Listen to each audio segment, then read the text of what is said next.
Alors, bonjour tout le monde, Shavua Tov, Mouvorach. Shavua Tov, Rav Shavuot. Bon, nous sommes dans l'Écouté Moharan, toujours. Et nous en sommes toujours à la passage sur la Ménorah. Une petite seconde, je vous trouve ça tout de suite. Voilà. Nous sommes en plein dans Vezeu Raiti Veine Menorah Zahav. Très très bien. Alors, rappelons très rapidement de quoi il s'agit. Il s'agit de ce qu'on appelle le soupir, anacha en hébreu, en yiddish d'ailleurs il amène le mot en yiddish kherzen, et le soupir est une manière de s'alimenter en souffle, ruach. Et le souffle est lié à la Torah, qui est lié au tzaddik auquel on se sent attaché, et grâce à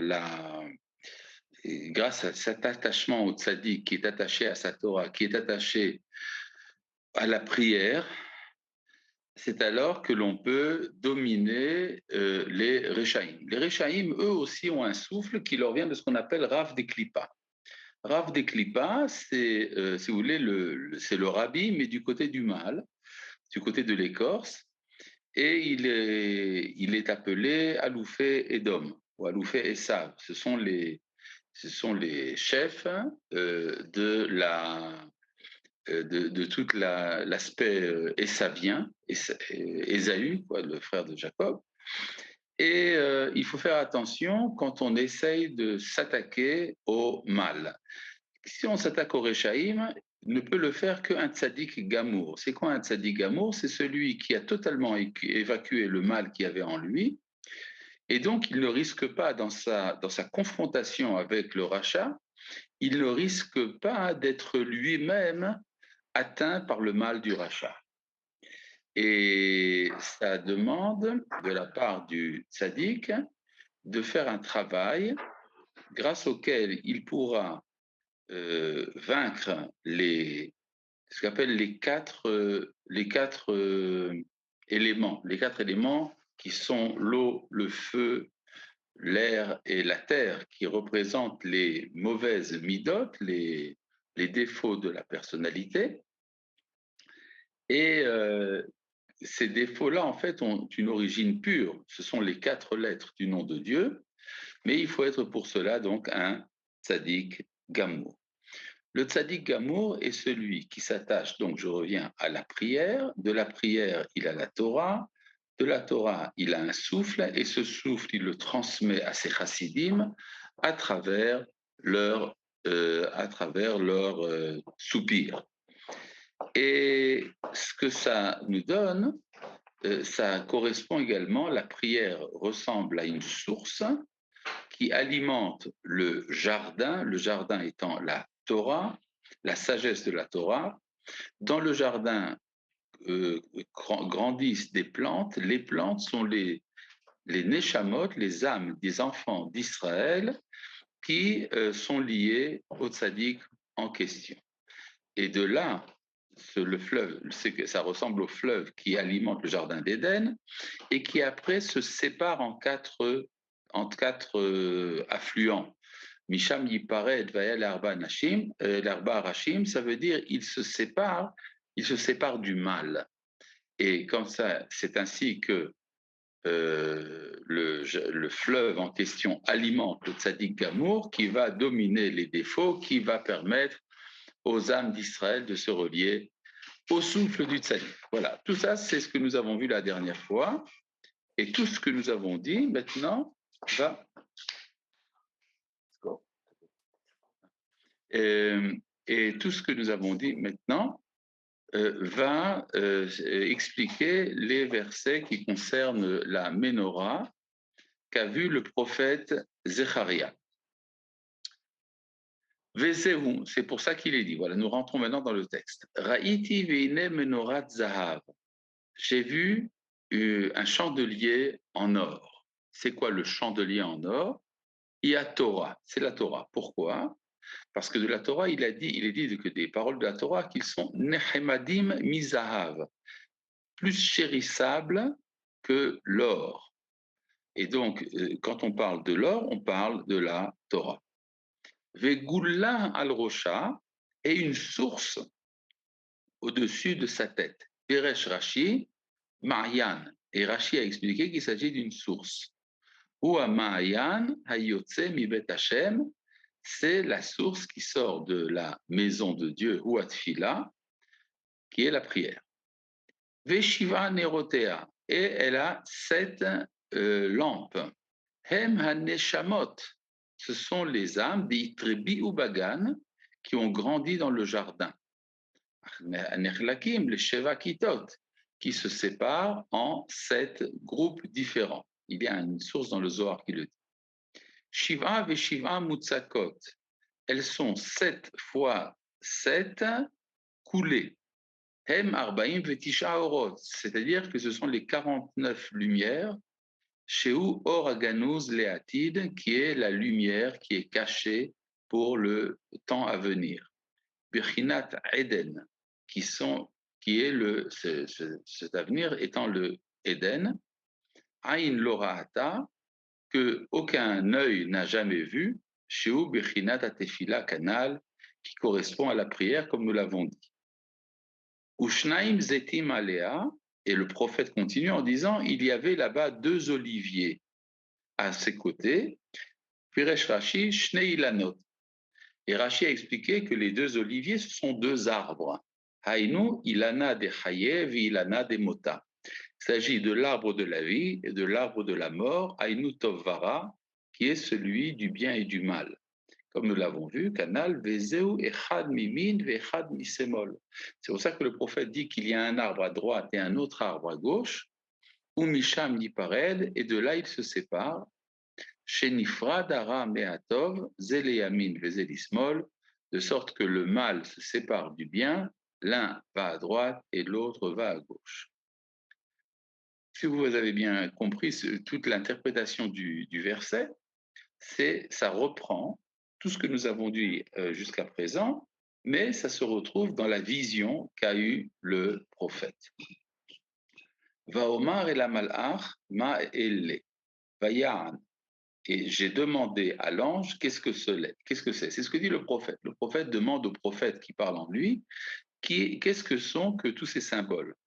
Vayan vayomer, et il a répondu en disant Lo bechail velo bechoach kim beruchi, ni par la puissance, ni par la force, mais par mon esprit. Haïl. Bechinat aruach chaim anal, il s'agit du souffle de vie dont nous avons parlé. Bechinat ko amar Hashem me'arba ruchot boi aruach. Ainsi parle l'Éternel, c'est dans le prophète Ézéchiel, vient des 4 coins du monde au souffle, qui a lié à Torah, parce que grâce à la Torah, Utfila et la prière,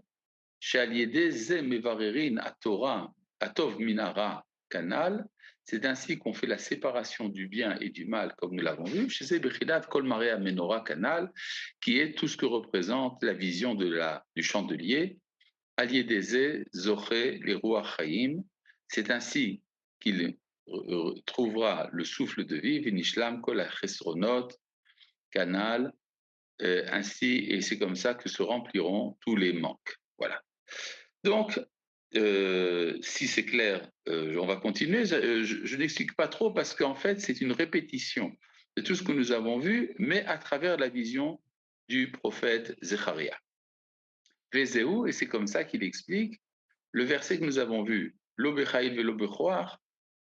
Alors, il a été amené pour l'instant en raccourci. Maintenant, il le donne en entier.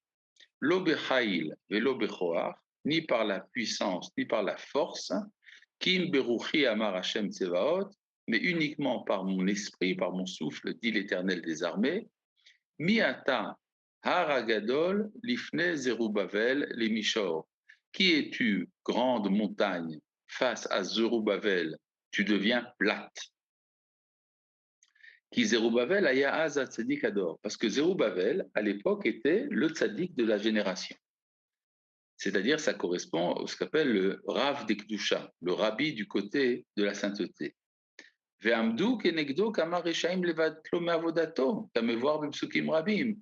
beaucoup de méchants étaient contre lui à l'époque, ainsi pour l'empêcher dans son labeur, comme c'est expliqué dans de nombreux versets. De quoi s'agit-il? Il s'agit là-bas de Zerubbabel qui voulait rétablir le culte de l'autel à Jérusalem.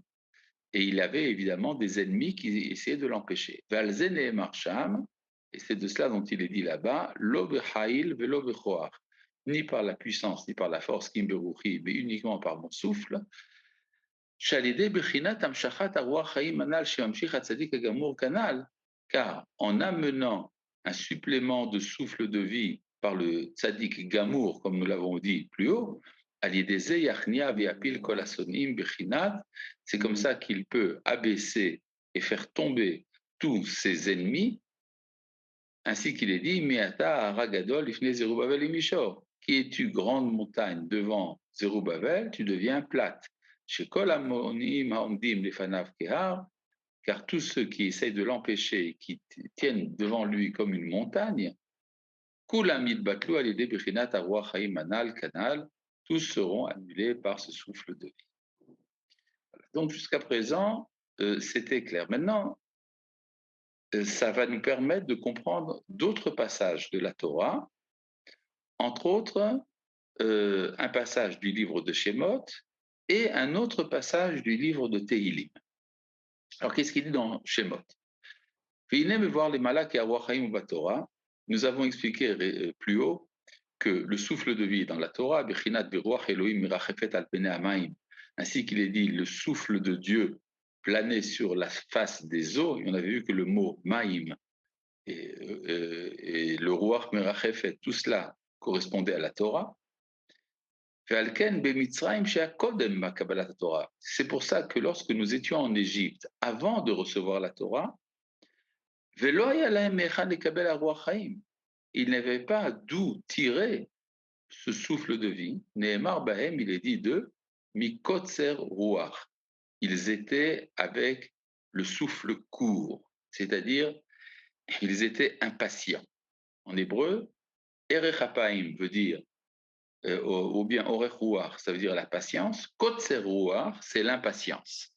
Et la Torah nous dit que lorsque Moshe est allé voir les enfants d'Israël pour leur dire qu'ils allaient sortir d'Égypte, ils ne l'ont pas écouté. Velo shameru el Moshe, ils ne pouvaient pas entendre Moshe. Mikotzer ruach, à cause de l'impatience qu'ils avaient, qui veut dire littéralement le souffle court, la courteur, la courtesse de souffle. Ume avoda kasha, et à cause de leur labeur qui était dur. Alors il est dit là-bas, Mikotzer ruach, ki lo haya lahem me'ain lekabel haruach chaim, parce qu'ils n'avaient pas de source où puiser ce souffle de vie.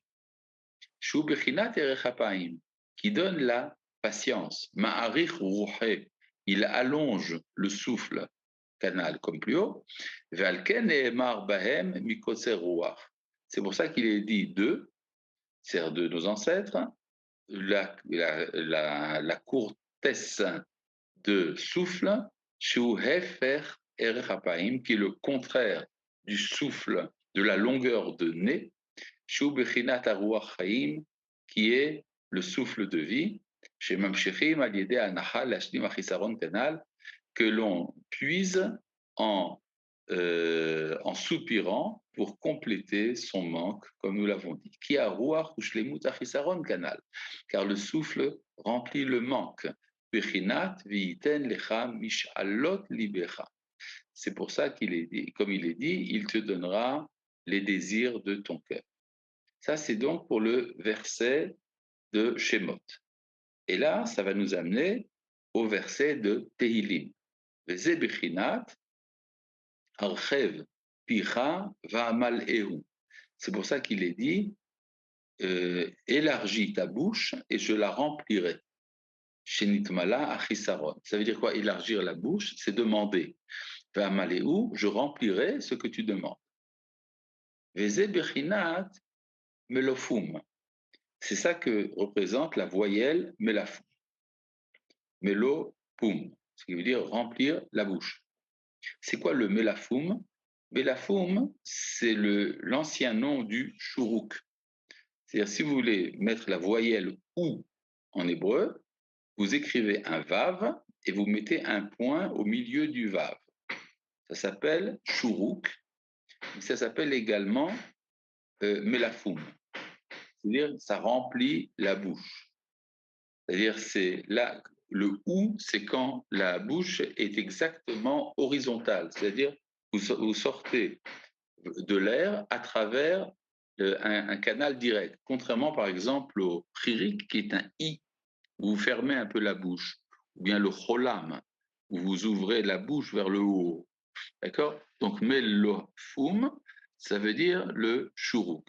C'est-à-dire que cette lettre, cette voyelle de melafoum ou de shuruk représente les prières exaucées. C'est-à-dire, j'ai demandé quelque chose, j'ai ouvert ma bouche et ce que j'ai demandé a été rempli. Achev picha va maléou. Élargis ta bouche, je la remplirai. Alors, pourquoi c'est le melafoum qui représente le fait que les prières soient exaucées? Ve'ainyan, qui melafoum hu yod vav. Parce que le melafoum, c'est un yud dans le vav. C'est-à-dire, le point que vous mettez dans le shuruk, c'est un yud, et le vav, c'est un vav. Donc, le melafoum, en fait, est un yud vav. Yud vav, alors yud, ça veut dire 10. Veu bechinat yud mine defikin. Ce sont 10 pulsations. Keneged yud hadibrot, qui correspondent aux 10 commandements. Ve'adofek ou alidé arouar. Or, le pou, P-O-U-L-S, la pulsation, vient par le souffle, kayadoua, comme cela est connu. Bon, c'est connu par la médecine ancienne, mais c'est pas grave. Ve'alken et masara mine defikin. C'est pour ça qu'il y a là-bas 10 sortes de pulsations, keneged aseret adibrot, qui correspondent aux 10 commandements. Qui a rouar chez Wadofek, parce que le souffle qui est le pou, Hu ba Torah canal, se trouve dans la Torah. Donc, le point du shuruk, c'est les 10 commandements, ce sont les 10 pulsations, c'est le souffle. Vav, alors c'est quoi le vav? Ou bechinatam shachat aruach. C'est ce qui correspond à, à l'arrivée de l'air, à l'arrivée du souffle. Vehainu melafum, c'est-à-dire remplir la bouche, melofum, qui a lié am shachat aruach nishlam achisaron. Parce qu'en amenant le souffle, c'est alors que se remplit le manque chez Zeu Bechinat Maleu. Et c'est ça que veut dire ouvre ta bouche, je la remplirai, chez Nitmala Hisaron Canal, de sorte que le manque est rempli chez Zeu Bechinat Melafum Melopum Canal, c'est-à-dire le Melafum qui est remplir la bouche comme nous l'avons. Donc, en fait, tout ça, on aurait pu s'en passer, mais ça s'appelle en yiddish, ça s'appelle un vort. Un vort, c'est-à-dire une idée que l'on brode autour d'une autre idée qu'on avait dit plus haut. D'accord? L'intention de Rabbi Nachman est de nous dire que les grandes idées se retrouvent finalement dans des problèmes de voyelles et de grammaire. Et c'est pour ça qu'il a dit avec précision dans le livre de Tehillim, Anochi Hashem Elohecha Hamalcha Meretz Mitzrayim, je suis l'Éternel ton Dieu qui t'a fait monter, pas comme Otsetira dans la Torah, mais je t'ai fait sortir. Là, c'est que je t'ai fait monter Meretz Mitzrayim du pays d'Égypte. Et la suite du verset, je vous le dis à l'avance, c'est Archev Picha Vamaleu, ouvre ta bouche pour que je la remplisse. Donc, je suis l'Éternel ton Dieu qui t'a fait monter du pays d'Égypte. C'est-à-dire, je t'ai fait monter au-dessus du niveau où tu étais en Égypte. En Égypte, tu étais sans Torah, et maintenant tu es monté, tu as grandi, tu reçois la Torah. Les Kiblu à Torah, chercha Marouach. Ils ont reçu la Torah où se trouve le souffle. Ve'azai daïka. Et c'est seulement à ce moment-là que précisément, c'est alors que on ouvre sa bouche pour la remplir, c'est-à-dire qu'on fait des demandes qui sont exaucées, Bechinat Melafum, qui correspond au Shuruk, le Melafum, Bechinat Shlemut Achisaron, qui vient remplir le manque, qui daika achar Yitziat Mitzrayim, car c'est précisément après être sorti d'Égypte, Bechinat Ma'alcha Meret Mitzrayim, lorsqu'il nous a fait monter du pays d'Égypte, Sheaz Nidbatel Bechinat Mikotzer Ruach Hanal. C'est alors qu'a été abolie cette manière d'être impatient de ce souffle court, ça a été aboli, qui bloue la Torah, car maintenant ils ont reçu la Torah chez Sham Ruach Chaim Kanal, où se trouve le souffle de vie, Alken Azdaika Mamaleu. C'est pour ça que c'est à ce moment-là seulement qu'il est dit ouvre ta bouche pour que je la remplisse, c'est-à-dire remplir le manque, le melofum, Bechinat Yemale Hashem Kol Mishalotecha, qui est quand Dieu remplit toutes tes demandes. Et c'est pour ça que la sortie d'Égypte est mentionnée dans le passage qui parle du tzitzit, qui tzitzit bechinat ruach hachaim, parce que le tzitzit, c'est lui qui amène le souffle de vie, bechinat marba kanfot boya ruach, ainsi qu'il est dit, des quatre coins du monde vient donc le souffle. C'est-à-dire que le tzitzit, on avait rappelé que pour pouvoir vaincre les Rechaïm, il faut être un tzaddik gamour. Le tzaddik gamour est capable de se confronter aux quatre éléments qui sont l'origine des défauts de la personnalité, et ces quatre victoires contre les quatre éléments qui correspondent aux quatre lettres de Dieu sont appelées le tzitzit, qui lui aussi a quatre coins. Jusque-là, c'est clair. Bon, maintenant, il rajoute une petite note assez surprenante de Rabbi Nathan, une note qui en fait dit il y a autre chose que je voulais dire, mais je ne sais pas ce qu'il voulait dire, mon maître. C'est-à-dire, Rabbi Nachman a rajouté quelque chose, mais je n'ai pas vraiment compris. Gam Diber Az, il a parlé également à ce moment-là, Minyan Shtem Esrei Sheot Hayom, Shtem Esrei Sheot Halayla. Il avait parlé des 12 heures de la journée et des 12 heures de la nuit, Sheyesh Bahem Shnem Asar Tserufei Havaya, qui correspondent à 12 permutations des quatre lettres du nom de Dieu. Vechol Sha'a Yesh Tseruf Acher, et chaque heure correspond à une autre permutation. Vechol Sha'a Nechlach Letatra, et chaque heure se divise en 1080 halakim, scrupules. C'est-à-dire, vous prenez une heure, vous la divisez en 1080 scrupules. Un scrupule, c'est 3 secondes et demie. D'accord? Vous prenez 3 secondes et demie, vous multipliez par 1080, ça vous donne une heure. Vechol chelek vechelek mitatraf halakim, yesh bo gam ken tziruf Hashem. Et chaque partie des 1080 parties de l'heure correspond également à une permutation des lettres du nom de Dieu. Vechol zeu bechinat ruach hachaim shebadofek. Et tout cela ressemble au souffle de vie qui est dans la pulsation. Mais je n'ai pas eu le mérite de bien comprendre tout ce qu'il avait dit. Mais j'ai aussi un peu oublié une partie de ce qu'il disait. Mais ceux qui approfondissent comprendront. Alors, c'est extraordinaire de voir comment Rabbi Nathan a la fidélité dans la transmission. Même lorsqu'il ne se rappelle pas, il dit, mais là, je ne me rappelle pas. D'accord? Bon, mais en tout cas, ça correspond à l'idée qu'on avait vue sur les pulsations. Alors, vous savez que les anciens divisaient l'heure en 1080 parties, que la journée est divisée en 12 heures, et que tout ça correspond donc à des pulsations différentes du souffle divin. Bon. Ça veut dire que si je veux invoquer la clémence du maître du monde à une certaine heure, je dois savoir quelle est la permutation des lettres qui domine ce moment-là. Et à partir de là, il y a une nouvelle interprétation d'un autre verset de Teilim, tout cela sur la base des choses que nous avons déjà étudiées. Quel livre nous enseigne ces permutations? Demande Jonathan Kosiolek to everyone. je n'en sais rien. Il y a dans le livre Ketem Paz de Rabbi Shimon Lavi. Rabbi Shimon Lavi est un maître de Tripolitaine qui a écrit le cantique bien connu Bar Yochai et qui a écrit un commentaire sur le Zohar du nom de Ketem Paz. Dans le deuxième volume, il y a un dessin des 12 heures de la journée et des 12 mois de l'année et à quelle permutation cela correspond. Mais c'est très général.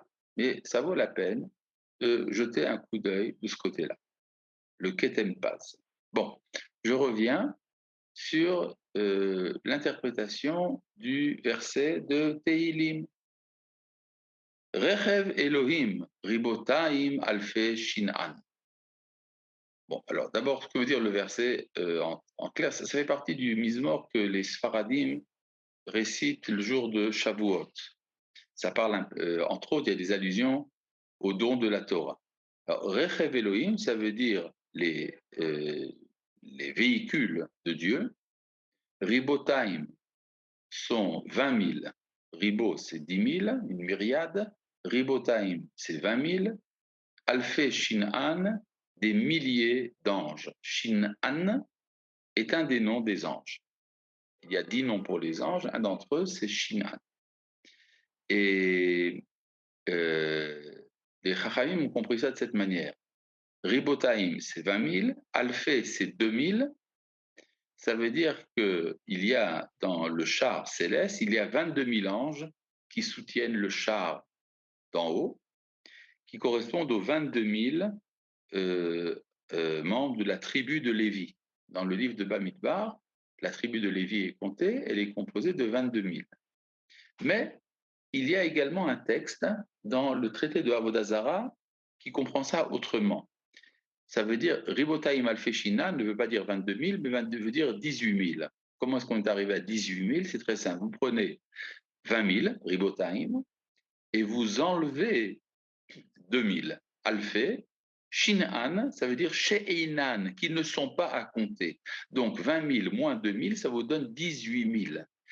Et ça veut dire que, d'après la Gemara dans Avodazara, que pendant les nuits, Dieu monte sur un chérubin et fait une tournée dans 18 000 mondes. Bon, vous allez me dire, mais c'est quoi une tournée dans 18 000 mondes? Qu'est-ce que ça veut dire? Ça veut dire beaucoup de choses, mais ça ne nous regarde pas notre intelligence du texte maintenant, donc je ne vais pas en parler. Mais simplement, rappelez-vous qu'il y a un texte dans Avodazara qui comprend que Ribotaim Alfe Shinan, ça veut dire 18 000. Et voyons, tout ça c'est pour comprendre ce que va dire Rabbi Nachman. Alfé, les milliers, Birchinat Aloufé, Esav. Ça veut dire les chefs des tribus de Esav. Vous vous rappelez qu'on avait dit qu'il y a en parallèle du Rav des Gdusha, il y a également le Rav des Klippa. C'est-à-dire, il y a le Rabbi des Chassidim, il y a le Rabbi qui vient du côté du mal, qui vient du côté de Ésaü. Alfé, donc ça veut dire, c'est comme Aloufé Edom ou Aloufé Esav. Fait l'idée, Elohim Ribotaim, mais grâce au véhicule de Dieu qui est Ribotaim. Alors Ribotaim, on a dit, ça veut dire 1000, mais ça veut dire également Rabbi, c'est le maître. Bechinat Kabbalat Torah, c'est-à-dire en recevant la Torah. Chez Misham et Kablim Arwa Chaim Arabanim Diknusha, c'est là-bas que les maîtres qui viennent du côté de la sainteté reçoivent leur souffle de vie. Aliédézé, grâce à cela, Alfé Shin'an. C'est ainsi que sont annulés les Aloufim. Kemo Shedarshu Chachamenu Zichronam Livracha Tikra Shin'an et la She'enan. Car nos maîtres ont expliqué que Shin'an veut dire She'enan, qu'ils ne sont pas. Haïnu, Shaliédé, Kabbalat Torah, Shesham Aruach de Arab Dikdusha. Grâce à la réception de la Torah, où se trouve le souffle du Rav de la Kedusha, Aliédézé, Nitbaklin, Venichnaïn, Aloufé et Sav. C'est comme ça que sont annulés et abaissés et soumis les Aloufé et Sav, Rav Révé et Sav, c'est-à-dire les maîtres du côté de Esav, Shem Bechinat Arav Diklipa, qui sont le Rav de l'écorce, tu viens du mal, Pifrinat, Alfé chez Einan, qui sont les milliers qui ne sont pas. Chez Aloufé Esav, Ravévé Esav, c'est-à-dire que les maîtres de Esav, Nitbatlin ve Einan, sont annulés et ne sont plus. D'accord? C'est toujours la même idée qui se retrouve de manière allusive dans le verset de Teilim qui parle du don de la Torah, qui annule les Aloufim qui viennent du côté de Esav. C'est-à-dire le souffle contre le souffle. Mikena Faaretz Zemir. Alors là, à nouveau, attendez, avant de rentrer là-dedans, je vais d'abord expliquer comme quelque chose sur les 18 000 mondes. Je sais que j'ai peut-être éveillé une certaine curiosité. Vous savez que d'après la Guémara, le temps de l'histoire, c'est 6 000 ans. Et que après 6 000 ans, il y a un millier d'années où le monde est tranquille. Ça s'appelle 7 000 ans. C'est-à-dire c'est comme une Shemitah. Mais si vous avez une Shemitah, ça veut dire que vous avez également un jubilé. Donc ça fait 7 Shemitah, ça veut dire que tous les 50 000 ans, vous avez un grand jubilé. C'est un grand Yovel Agadol. Mais si vous avez donc des jubilés, ça veut dire que un monde, c'est 50 000 ans. Mais combien de mondes y a-t-il? Eh bien, il y en a 18 000, dit la Guémara. 18 000 multiplié par 50 000, ça vous donne 900 millions. Et donc vous avez, vous avez 900 millions d'années qui sont la grande histoire. Nous ne sommes, si vous voulez, qu'une particule, une virgule dans un grand processus qui englobe une méta-histoire dont nous avons à peine la capacité de comprendre l'ampleur. Voilà, c'était ça que je voulais vous dire sur les 18 000. Alors, il y a ici quelques remarques. Tout d'abord, quel livre nous enseigne ces permutations? J'en ai parlé déjà. Les 22 000 ont-ils une relation avec les 22 000 balancements des Lévites? Oui, je crois avoir fait remarquer que 22 000 correspondent au nombre des Lévites. Alors, ils ont été balancés, évidemment, donc ça fait 22 000 balancements. Les permutations du nom Havaya se trouvent dans les Sidurim Ashkenaz, dans le Moussaf de Rosh Chodesh. Oui, ça, c'est c'est pour les 12 mois. Mais comment rentrer dans le Tatrap, dans les 1080 permutations, ça, je ne sais pas. Mais enfin, ça vaudrait la peine de regarder un peu dans le Ketenpaz. L'origine de ce que vous dites dans les Sidurim Ashkenaz, c'est dans le Bnei Issachar qui lui-même a tiré ça du Tikkun Azohar. Le Tikkun Azohar, là-bas, vous avez également les 12 permutations des 12 mois. Donc, nous allons donc maintenant continuer. Là, vous avez une interprétation d'un verset dans Yeshayahu. Alors, le verset est un peu long, enfin, c'est plusieurs versets, je vais vous les lire tout de suite. Mikena Faaret Zemirot Shamanu Tsevi la Tzadik. Nous avons entendu du coin de la terre des cantiques qui sont amenés au Tzadik. Va Omar Razili, Razili, et je me suis dit, c'est mon secret, Oili, malheur à moi, Bogdim Bagadou, les traîtres ont trahi, ou Beged Bogdim Bagadou, et c'est une trahison des traîtres qu'ils ont fait. Voilà. Bon, alors vous avez compris que le verset est incompréhensible, et alors il y a différentes manières de l'interpréter, également dans le traité de Sanhedrin. On peut trouver le Ketenpaz ici pour ceux que ça intéresse, dit Yitzhak et Yitzhak Aldezos. Ah, c'est très sympathique, voilà, je suis fort heureux de savoir qu'on peut trouver le Ketenpaz ici. Donc ce verset est un peu sibyllin. Nous avons entendu un cantique pour le tzaddik qui vient du coin de la terre, qui dit « J'ai mon secret, malheur à moi, les traîtres ont trahi ». Alors, nous allons voir l'interprétation que donne Rabbi Nachman, qui est évidemment figurée. Mikena Faaretz, du coin de la terre. Ze Bechinat Kanfea Tzitzit, c'est les coins du Tzitzit. Shesham Aruach Hayim, car c'est là-bas que se trouve le souffle de vie. Shu Bechinat Kinor Shel David, qui est comme le luth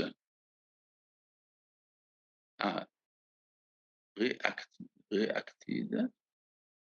On peut trouver le attendez, ici, le Ketempaz, le Ka'awiz, je ne sais pas très bien, et le Ketempaz, ici. Bon, on peut trouver le oui, remove the reaction from, on peut trouver le bon, enfin, d'accord, le Ketempaz, quoi, voilà, bon, c'est bon. Donc, je reviens ici au Kenaf Haaretz, le coin de la terre, c'est les coins du tzitzit. Qu'est-ce qu'il veut encore? Remove the reaction from, on peut trouver le. Arabe, c'est juste quelqu'un qui a réagi au message dans le chat, mais c'est pas une question pour vous. Oui, d'accord, mais pourquoi ça revient tout le temps là? Remove to, remove the reaction, tout ça, c'est quoi cette histoire? Bon, enfin, peu importe. La transition est un peu assurée. Pas pour nous, Arabe. Bon, d'accord, d'accord, d'accord.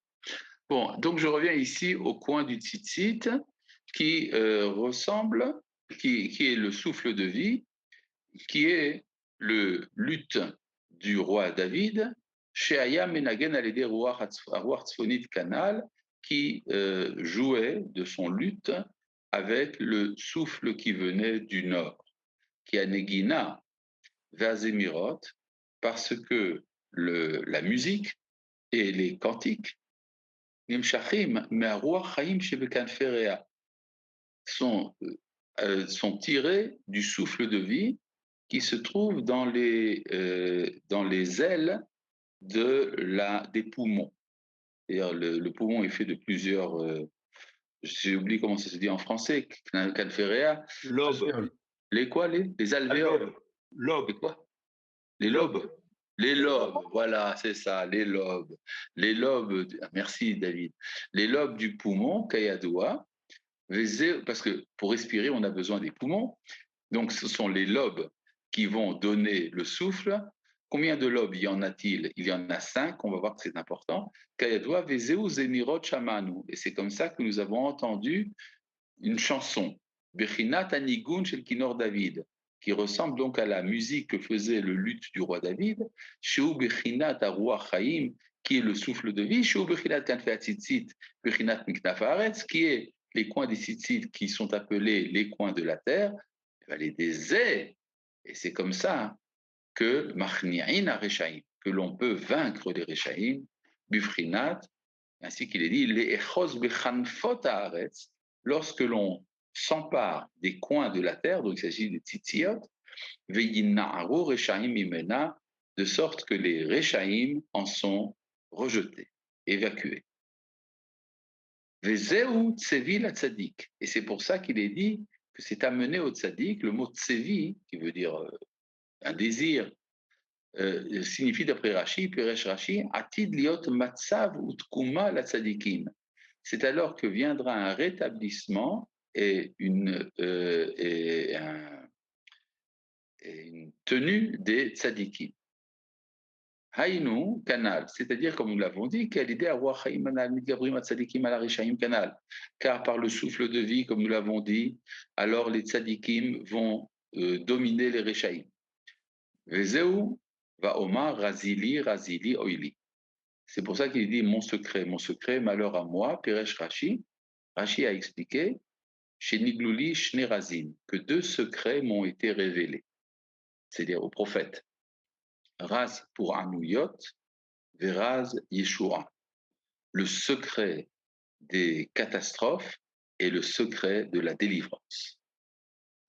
Et bon, alors là, ça veut dire qu'en fait, le prophète, quand il voit à l'avance à la fois les catastrophes, les malheurs et la délivrance, il se dit, oh là là, c'est très loin, c'est très long. Effectivement, Yeshayahu a vécu il y a 2500 ans. Mais il voit à l'avance, et là, on le sait aujourd'hui, il voit la Shoah et la fondation de l'État d'Israël. Raz pour Anouyot, Veraz Yeshua. Razili, Razili. Il voit donc les malheurs et la délivrance. Or, la Yeshua la délivrance va être repoussée ad jusqu'à ce que. C'est quoi jusqu'à ce que?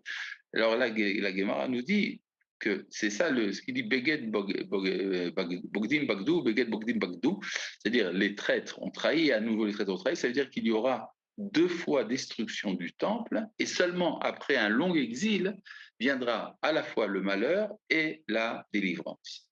Aïnou Canal. Ne vont pas dire que. Attendez, il y a Côte Zerbi, il a quelque chose à dire. Ne peut-on pas dire que tout ça fait allusion à l'État d'Israël, la Tekouma, le Tzadik, la génération, etc. Non seulement on peut le dire, mais je l'ai dit. Donc en fait, il y a accord entre ta proposition et ce que j'ai déjà dit, qu'en fait le prophète, je n'ai pas souvenir d'avoir vu des mécréants fuir devant les tzitzit que je portais. Que veut-il dire vraiment? Il ne s'agit pas du tzitzit, il s'agit de Bechinat tzitzit. Or, il avait expliqué que le Bechinat tzitzit, c'est-à-dire ce qui correspond dans la métaphore au tzitzit, c'est la capacité de s'être séparé des 4 éléments qui sont les défauts de l'homme, qui correspondent à l'eau, le feu, l'air et la terre, et également qui sont le tzaddik gamour, c'est quand on est capable de dominer ça totalement, on est le tzaddik gamour, et alors on peut transformer les 4 mauvais éléments en 4 lettres du nom de Dieu, et ça revient donc à la Kedusha. C'est ce qu'il avait expliqué plus haut. D'accord? Et donc, je reviens ici à notre texte. Ve'are tiraka Yeshua. Donc, il voit que la Yeshua va être repoussée bien loin. Haïnou Kanal, comme nous l'avons dit, qui a rouar chez la Racha, car l'esprit du méchant, Gadol Besharato, il est grand au moment où ça se passe. Bifrinat rouar Sehara, à la manière d'un souffle de tempête. Chez Misham Kolatzarot, de là viennent tous les malheurs. Varichat Agalut d'Israël, le prolongement de l'exil d'Israël. Vezeu, c'est pour ça qu'il est dit Bogdim Bagadou, Veged Bogdim Bagadou. Ce sont les traîtres qui ont trahi, ils ont trahi de manière de traître. Qui yenikat Bogdim Varishaim, parce que d'où est-ce que vienne la capacité de trahison des méchants? Ou miprinat pegam a begadim. Cela vient de l'imperfection des vêtements. C'est-à-dire le mot boged, qui veut dire le traître, et c'est la même chose que le mot beged, qui veut dire un vêtement. C'est quel est le vêtement qui peut être entamé? Dainu pegam tzitzit, c'est-à-dire l'imperfection du tzitzit, shem bechanfe a beged, qui sont dans les coins du vêtement, des hainu mi pegam arba yesodot, c'est-à-dire l'imperfection qui vient des 4 éléments, shachizatam veshorsham elyon ou bichinat arba tzitzit kanal, qui ont pour source et qui ont leur origine dans les 4 tzitzit, dans la bechina des 4 tzitzit, c'est-à-dire la métaphore des 4 tzitzit, nous avons parlé plus haut. Aval sof kol sof, mais en fin de compte, pahad va fahat va fah, alayr, alecha yoshev haaretz. Ça, c'est le verset qui vient juste après dans l'Isaïe. L'effroi, le trébuchement, l'ornière viendront pour toi celui qui est installé sur le sol. C'est-à-dire, c'est quoi celui qui est installé? Ce sont les Réchaïm, qui collent à Réchaïm. Car tous les méchants, Yichra'u v'yipolu, tomberont et seront annulés, qu'il a sauf Kala Venevad. Parce qu'en fin de compte, tout cela ils seront perdus, qui a tzadikim gemurim, parce que le tzadik gamour, c'est quoi le tzadik gamour? Celui qui est totalement dissocié du mal. Machniim otam peuvent les abaisser, ou mashpilim rechaim adearetz, et abaissent les rechaim jusqu'au sol, à l'idée à roi chaim shelahem par leur souffle de vie, shu bechinat tzitzit, qui est une métaphore de tzitzit, bechinat mikenaf haaretz zemirot shamanu, canal, comme nous avons vu plus haut que à partir du coin de la terre, nous entendons des cantiques, comme nous l'avons dit plus haut. Kinor shel chamesh minimi, bechinat Torah. Le luth qui a 5 cordes, ça ressemble à la Torah. Parce que la Torah, elle est faite de 5 chumashim. Vechen katuv bazohar. Ainsi, et il dit également dans le Zohar, Vetovse à Torah, ceux qui tiennent la Torah. Ilen des tafsin bekinora, ce sont eux qui tiennent le luth. Donc on voit que déjà le Zohar considère que la Torah et le luth, c'est la même chose. Hamesh une itlarea. Les poumons ont 5 lobes, dit la Gemara dans Choulin. C'est important pour ceux qui vérifient la cacheroute d'un animal. C'est-à-dire quand vous ouvrez un animal, vous devez vérifier les poumons s'il n'y a pas là-bas une imperfection qui rendrait l'animal pas cachère. Parce que le souffle de vie est dans le poumon. Et c'est de là que vient l'arrivée du souffle qui se fait par le soupir. Kayadoua Bechouch, comme nous l'avons expliqué, comme nous on le sait, de manière sensible. Valken Itla Hamesh Munelarea, c'est la raison pour laquelle le poumon a 5 lobes. Keneged Hamisha Humshe Torah, ce qui correspond aux 5 rouleaux de la Torah, aux 5 livres de la Torah. Hamisha Nimin Dechinor de David, qui sont les 5 cordes du luth de David. Shesham Ruach Chaim Kanal, c'est là-bas que se trouve le souffle de vie, comme nous l'avons dit. Et là, vous avez les sources. Ayen Batikunim Tikkun Yud, si vous regardez dans Tikkun Zohar, dans le chapitre 10, Kanfe Mitzvah, Inun He Kishrin, les points de la mitzvah sont les 5 nœuds, c'est-à-dire qu'on trouve dans le tzitzit, la Kobel Shema, qui correspondent à la lecture du schéma, Dinu des Kobel Chamesh Nimin des Kinor et David, qui correspondent aux 5 cordes du Kinor, du luth de David, Ayen Sham, voilà, Gam Ayen, Bashmatot Zohar, et voit également dans la partie des suppléments du Zohar. Voilà, donc nous avons fini le 8e chapitre du Likutei Moharan. Qu'est-ce qu'on peut en retirer? On peut en retirer de manière générale qu'il y a tout un travail à faire de se séparer du mal. En se séparant du mal, on devient donc c'est se séparer, ça veut dire mentalement ne pas avoir de tendance au mal. Parce qu'on peut être tzaddik, mais avoir quand même une tendance au mal. Mais quand on s'est débarrassé de cette tendance au mal, on devient donc pas seulement tzaddik, on devient le tzaddik amour. Et donc, on peut amener sur soi le souffle qui se traduit dans le soupir des enfants d'Israël qui les rattache à leur rabbi. Et c'est comme ça que l'on devient le tzaddik amour et qu'on peut dominer le mal. Voilà. Ça, c'était tout ça autour du texte de la Haftara du livre de Zecharia, la Haftara pour le jour de Hanouka, ce qui nous donne également au passage l'interprétation de plusieurs versets de la Torah, des Teilim et des Haggadot de Chazal, sans parler évidemment du texte de Rabba Bar Chana que nous avons vu, qui a été interprété à la lumière de tout cela. C'était le texte qui parlait je l'ai perdu ce texte. Ah oui, c'était à propos du Bédouin qui a montré les morts du désert. Voilà. Y a-t-il des questions? C'était très clair apparemment. C'était très clair, apparemment une clarté limpide. Heureusement qu'il y a l'enregistrement quand même. Oui, bon, non, mais je pense qu'il faut s'habituer au style de Rabbi Nachman. C'est un style associatif. Ça ressemble un peu à la psychanalyse. Je pense à un objet, cet objet me fait penser à une personne, cette personne me fait penser à une idée. Enfin, c'est toute une chaîne de ce genre. Raise the hand. Pourquoi c'est en anglais aujourd'hui? Est-ce que Rabbi Nachman nous enseigne les étapes quelque part de comment devenir ce tzaddik gamour? Et si oui, est-ce que c'est l'idéal ou un avis? Eh bien, Rabbi Nachman nous a expliqué plusieurs fois comment devenir le tzaddik gamour, c'est-à-dire en transformant les 4 éléments en lettres du nom de Dieu.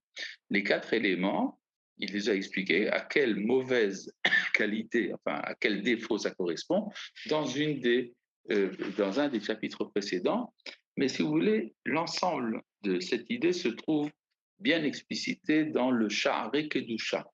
Sha'arei Kedusha de Rabbi Chaim Vital, dans lequel il nous amène les 4 éléments et à quelle partie de l'âme cela correspond et quel est le travail qu'il faut faire par rapport à chacun. Donc, je recommande pour ceux qui sont intéressés la lecture de la première partie du Sha'arei Kedusha. Le Sha'arei Kedusha est un petit livre en 4 parties qui est tout ce qui est nécessaire de savoir pour devenir prophète. Le problème, c'est que la 4e partie n'a pas été imprimée parce qu'elle est remplie de noms de Dieu et de secrets de la Torah qui ne méritaient pas d'être imprimés. Ne vous en faites pas, de nos jours, on a retrouvé le manuscrit de la 4e partie et il a été imprimé, mais séparément, dans d'autres éditions. Voilà, donc si vous voulez devenir prophète, vous passez donc un cours rapide sur le Sha'arei Kedusha et vous devenez enfin prophète. Mais enfin, ça ne veut rien dire transformer les éléments en lettres du nom. Mais si, justement, il faut pour cela faire une étude. Les 4 éléments, on avait vu par exemple l'élément feu correspond à l'orgueil et à la colère. L'élément air correspond aux paroles vaines. L'élément eau correspond à la recherche des plaisirs. Et l'élément terre correspond à la fois à la paresse et à la tristesse. Et donc, vous transformez ça, et c'est comme ça que vous devenez tzaddik. Alors maintenant, comment l'appliquer? C'est la base du livre Mesilat Yesharim. Le Mesilat Yesharim est basé sur la première partie du Sha'arei Kedusha, et cette première partie du Sha'arei Kedusha, donc vous donne le Mesilat Yesharim, vous faites le Mesilat Yesharim, et vous avez réussi à transformer les 4 éléments en 4 noms, en 4 lettres du nom de Dieu. Maintenant, nous allons entendre la question de Félicia. Allez-y. Oui, ben, j'étais dans ces 4 éléments et je me disais, mais c'est un travail permanent. C'est toute la vie, nous devons travailler là-dessus. Parce que je me demande comment les tzadikim, ils arrivaient à combattre le mal s'ils ne faisaient pas ça toute leur vie. Non, vous avez tort. Il y a des travaux qui sont finalement, qui se terminent par la victoire. C'est-à-dire, par exemple, vous avez, c'est comme quand vous labourez un champ. Oui. Alors, vous enlevez les grosses pierres, d'accord? Mais après, vous avez des petites pierres. Et après, vous avez des toutes petites pierres. Eh bien, c'est la même chose dans le travail des tzadikim. C'est-à-dire, il y a, au début du travail des tzaddik, il y a une confrontation très difficile avec les 4 éléments dans toute leur barbarie. Et puis après, ça devient de plus en plus fin. C'est pour ça que les tzadikim sont jugés pour des choses pour lesquelles les autres ne sont pas jugés. C'est-à-dire, si vous avez quelqu'un, par exemple, qui est en réhabilitation, en rééducation, parce qu'il a volé, il a fait plusieurs hold-up de plusieurs banques. Alors, on va lui dire, pourquoi est-ce que tu n'as pas fait mincha à l'heure? Ça n'a rien à voir. Il n'en est pas du tout à se poser la question de savoir à quelle heure il fait mincha. Mais une fois qu'il aura dominé cet instinct, alors il va entrer dans la confrontation avec l'heure de mincha. Donc, il y a effectivement des stations pendant la vie, il y a des phases où on a finalement totalement évacué une tendance au mal. C'est tout à fait possible. Oui, David. Moi, quand j'étais petit, on m'a toujours dit qu'il y avait 5 éléments. On m'a dit qu'il y avait le vent aussi, l'air. L'air, oui, je dis l'air. C'est 4. Alors, attendez. Alors, j'en ai oublié un. Alors, je réfléchis, 2 secondes. D'accord. David, il y a le métal. Le métal. Les orientaux, oui, mettent le métal. Oui, ça, les 5 éléments. Ce sont des intermédiaires, peut-être. Non. Entre deux. Non, les 5 éléments, c'est la division dans la médecine chinoise, dans le taoïsme. D'accord? chez les Grecs, il y a seulement 4 éléments, mais il y a également ce qu'on appelle la matière hilée, c'est-à-dire le potentiel qui se transforme en 4 éléments, ce qui vous donne 5. Ce qui correspond un peu dans les 4 lettres du nom de Dieu, également à la petite épine qu'il y a en haut, le Kotso Sheliud, mais qui n'est pas, à proprement parler, un élément parmi les 4. Il est à l'origine des 4. D'accord? Merci. Pourquoi la foudre n'est-elle pas mentionnée? Pourquoi elle serait mentionnée? Le Messilat Yesharim, accessible gratuitement ici, sur Sepharia. D'accord? Vous pouvez, il n'y a pas de problème. Mais le Messilat Yesharim, de manière générale, est un livre que l'on trouve partout. Mais si vous voulez, vous pouvez également l'avoir sur l'Internet. Voilà. Y aurait-il encore d'autres questions? Parce qu'il nous reste encore 2 minutes disponibles. Oui. Accessible Hein? pour un simple mortel, Sharek, Oui, c'est écrit dans un hébreu tout à fait facile. Simplement, c'est difficile à accomplir. C'est pas du tout la même chose. Mais, oui, mais c'est tout à fait accessible. À part ça, pour le Messilat Yesharim, je rappelle également qu'il y a une quantité énorme de commentaires qui ont été écrits sur ce livre. Entre autres, un commentaire que j'ai moi-même écrit. Vous avez donc le Messilat Yesharim avec mon commentaire dans les éditions Urim. Pour ceux qui sont intéressés, vous pouvez le trouver aux éditions Urim, 0. En français? Oui, non, en hébreu. Oui, c'est ça le problème. 050 5 5 5 6 7 7 5. Voilà. Donc, je reprends 050 5 5 5 6 7 7 5. Voilà. Donc, j'exploite Oroth Vekelim pour également diffuser mes textes. Shavua Tov, découverte littéraire by Lilmod. Connectez-vous pour la deuxième émission avec le Rav Roucheri. 40 minutes d'interview pour découvrir son nouveau livre Sainteté et Nature. Présentation Yoel Haddad et Johan Bodbol, dimanche 22 janvier à 19h France, qui est 20h Israël. C'est vrai, c'est aujourd'hui. Hein. Voilà. Ce soir. C'est ce soir. Qu'est-ce qu'il nous veut, Yaakov? Rav, c'est quand qu'on pourra avoir un commentaire du Rav sur Shaarei Kedusha dans un livre? Oh, ça n'arrivera pas, probablement pas. Oui. Bon, voilà, merci de votre attention. À bientôt à tout le monde. Shalom, shalom. Rav, Shabbat Tov. Shabbat au revoir.